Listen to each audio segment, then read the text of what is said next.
ইয়াতামা ওয়া আকলু মাল ইয়াতামা এতিমদের মাল এতিমদের মাল খাইনি বিভিন্ন প্রতিষ্ঠানে আমি মেঘমালির সেক্রেটারি বা মালগুলো আসলো চালিয়ে এতিমের মাল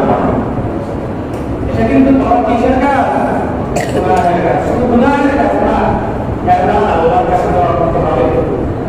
আল্লাহ তাআলা কোরআনের মধ্যে বলেন ইন্নাল্লাযীনা ইয়াকুলুনা আমওয়ালাহুম ফাসায়াসলামুনা সাঈরা যে যারা এতিমের মাল অতিক্রম করে তারা যেন তাদের পেটের ভিতরে আগুন খাইল কি খাইল আগুন আগুন খাওয়া কি সম্ভব তা আমরা অনেকে খাই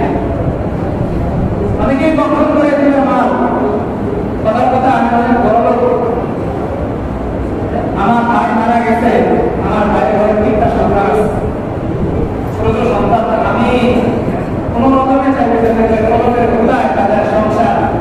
তাদের যেই মাস সম্পদ আছে তাদের যে জায়গা কিছু আছে এগুলো তাদেরকে আমার অনেক এই হলো এতিমের মালিকানা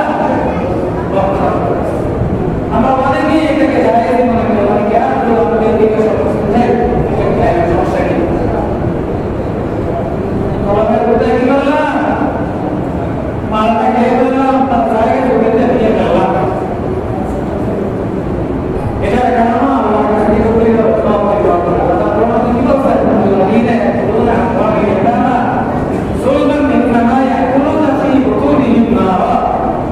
যে ব্যক্তি কি করলো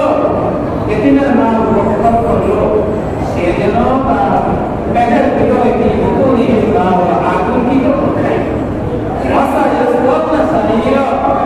আর তাকে জাহান্নামের মধ্যে প্রচলিত আগুনের মধ্যে কি করা হবে কয় নম্বর বললাম 5 নম্বর যে এতিমের মালটা এটা আমরা কখনোই এতিমের কাছে কি করবো পৌঁছে দেবো ইনশাআল্লাহ